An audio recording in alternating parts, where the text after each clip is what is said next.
Olá, amigos, sejam bem-vindos a mais um vídeo do meu canal. Eu sou o Lucas Knaip e vamos falar sobre Alex de Minaur. Eu queria falar um pouquinho porque um dado me chamou a atenção sobre ele. Ele fez a sua partida hoje de manhã, foi um dos primeiros a jogar, venceu o Hugo Dellien em duplo 6-4. Longe de ser a atuação mais brilhante dele, né? Mas ele garantiu vaga nas oitavas de final e até agora é o único tenista a ter feito oitavas de final pelo menos em todos os Masters 1000. Ok, caiu nas oitavas de final 3 vezes, na outra vez foi semifinalista, né? 2 eliminações para o Musetti, Madrid e Monte Carlo, perdeu para o Berrettini em Miami e perdeu em Indian Wells para o Cerúndulo, né? Não acho que são derrotas terríveis, o Cerúndulo faz uma temporada muito boa, o Berrettini tem um teto de produção bem alto, já foi finalista de Slam, o Lorenzo Musetti é um top 10 nessa temporada, então assim, eu não vejo nada de extremamente anormal nas derrotas do Alex de Minaur nesse ano, entende? Ele perdeu para mais quem? Para pensar, Marin Cilic no torneio Dubai. Cilic é um cara que tem um teto de produção alto. Ele perdeu para o Rublev em Doha, nada demais também, né? Tipo, o Rublev estava numa semana muito boa. O ano todo do Rublev é ruim, mas ele foi campeão em Doha. Ele não só ganhou dele, ele ganhou do Alger Aliassime jogando bem, ganhou do Draper na decisão. E a gente sabe o quão bem o Draper está jogando na temporada. E assim, ele perdeu para o Alcaraz na final em Roterdã. Também não achei nada demais, até porque o jogo foi o terceiro set. Ele ganhou uma parcial do Alcaraz. No Australian Open perdeu para quem? Yannick Sinner, o número 1 do mundo, né? E foi nas quartas de final. Então, assim, regular, o de Minaur é. Mas se você para para perceber, não existe nada de anormal em ele perder esses jogos. Ok. Mas ele tem que começar a ganhar um pouco deles também, né? E não pode cair na hora que ele enfrenta esse tipo de obstáculo, né? Ele tem vitórias grandes no ano, evidentemente, mas é aquele negócio, né? Tipo, você vai chegando, mas parece ter uma hora que você não consegue passar certo tipo de obstáculo. Porque assim, ele parece aquele cara ao mesmo tempo assim, tão perto, mas ao tão distante, né? Porque quando eu analiso o jogo do Deminal, a gente tem que parar para pensar que eu tenho muito respeito por ele, pelo aspecto de que ele se fez um grande tenista, né? Na Austrália, a gente veio de uma geração que teve, se não me engano, o Patrick After, acho que é australiano, e o Leighton Hewitt, né? E assim, era uma geração de tenistas, assim, agressivos, voleavam muito bem, né? O tênis australiano sempre foi muito dessa questão do saque e voleio, mas desde o Hewitt, eles não têm aquele tenista de maior destaque. Talvez no máximo o Nick Kyrgios pelo talento que teve, mas nunca foi um cara muito focado. E nessa última geração, a gente teve muitos flops ou gente que ficou muito abaixo do esperado, né? Que é o caso do Bernard Tomic, para mim acho que foi o pior, porque o Tomic era vendido como uma grande futura estrela do tênis e nunca vingou. Aí você teve o Thanasi Kokkinakis, o forehand que impressionava todo mundo no juvenil, etc, né? Um jogador que vendeu pra caramba a ideia de que seria grande. Aí teve a vitória dele, acho que contra o Gulbis no Australian Open, todo mundo falou, agora vai, né? E aí teve o Popperin, né, que foi campeão júnior de Roland Garros, né, e assim, todo mundo imaginou, né, até nos primeiros anos dele como profissional chegou aí pro top 60, aí teve aquele tombaço em 22, chegou aí até ter um 24 muito bom, né, ganhou o Masters 1000, e foi acho que o primeiro título de Masters 1000 da Austrália, não sei quanto tempo desde o Hewitt, mas ainda assim, a gente sabe que o Popperin não é um tenista top, né, ele só tem um teto de produção muito alto, mas não é toda hora que ele tá ali no ator, ele tem mais derrotas do que vitórias desse ano.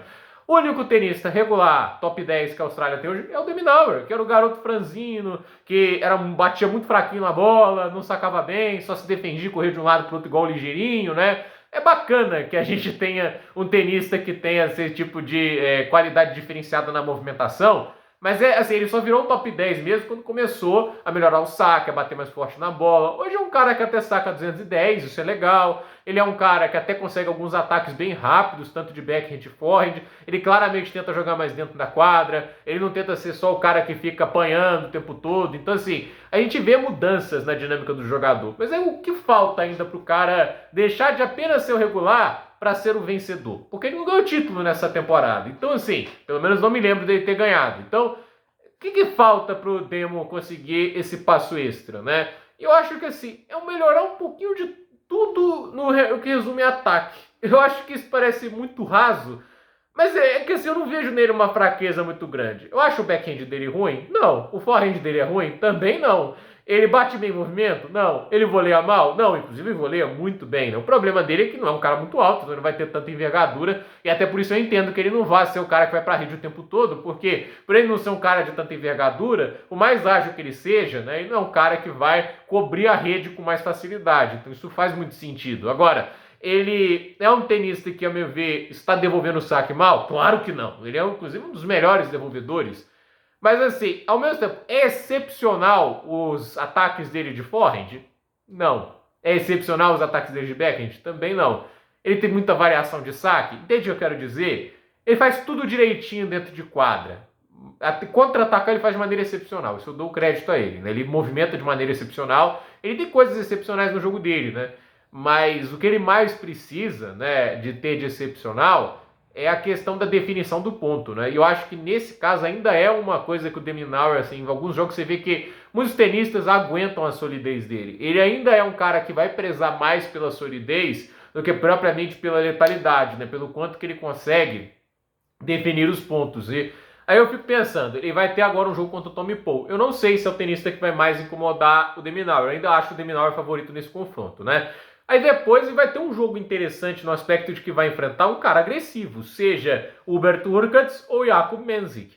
E aí eu fico curioso para esse jogo, porque esse jogo vai exigir do De Minaur um pouquinho mais de letalidade, né? Mas eu acho que tantas derrotas para o Musetti e para o Cerúndolo, eu acho que elas são um pouco interessantes no aspecto de ele perdeu para tenistas que também são sólidos, mas que, a meu ver, não são tão sólidos quanto o Demo, mas eles são um pouquinho mais letais. Eu acho que, assim, a letalidade, ela vai funcionar em mais momentos do que essa solidez extrema, entende? Eu acredito que tem jogos, quando você enfrentar o cara muito errático, você vai conseguir, pela solidez, ganhar. Mas tem adversários que não basta só isso. Por isso que eu fico olhando pro Demo e falo, será que ele precisa de um pouquinho mais assim, de letalidade em todos os seus golpes assim, de saque, backhand, forehand, né? Porque é aquele negócio, né? Tão próximo, mas ao mesmo tempo tão distante. Porque não é fácil você falar, você tem que ser ainda um pouquinho mais letal no forehand, no backhand. A verdade é, aumentar a velocidade do jogo dele já não é fácil e ele tem tentado de tudo fazer isso. Ele ganhou massa muscular,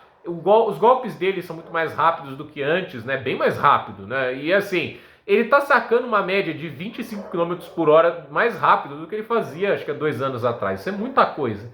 Então, assim, ele não tá, podemos dizer, afastado da realidade em perceber o que tá de errado no jogo dele, entende? Ele entende realmente o que tem que melhorar ou não. O próprio Stefano Tsitsipas, a meu ver, eu acho que ele tem noção do que tá falhando no jogo dele. A questão é o quanto ele vai fazer para melhorar. Ele agora vai com o Ivan Izevich, ok, né? Mas só trocar a raquete não é bastante. Então, eu fico curioso para isso, né? O quanto será que o Demo consegue, né, para destravar e ganhar um título, né? Por exemplo, como é o caso de um Masters 1000, né? Porque eu não esperava que fosse o Popper, o primeiro australiano, a ganhar o Masters 1000 tantos anos. Eu esperava que fosse o De Minaur. Até tinha feito final, acho que no mesmo torneio, né, do Canadá, no ano de 2023, né? O Popper ganha em 24, né? Então, assim, mas é aquilo, né? O Popper tem aqueles recursos que definem pontos mais rápidos do que o De Minaur. Ele saca melhor que o Demo, o forehand dele é muito mais letal que o do De Minaur, né? E em vários jogos isso conta, né? Porque quando você tem um golpe tão forte que não tem defesa, né?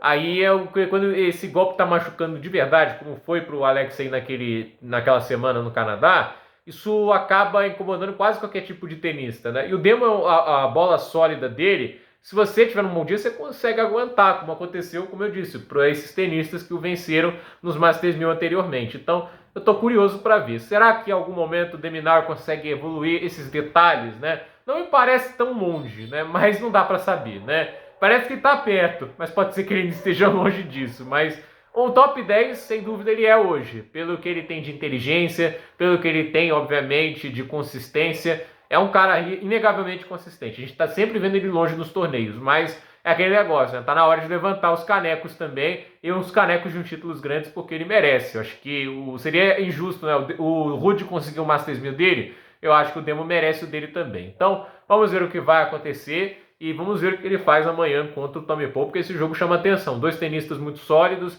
o Tommy Paul também muito agressivo nas devoluções, né? E acho que esse jogo tem potencial de ser muito bom. Então, gente, por esse vídeo é isso. Dúvida nos comentários, deixe seu like, se inscreva no canal, compartilhe esse vídeo e até o próximo vídeo.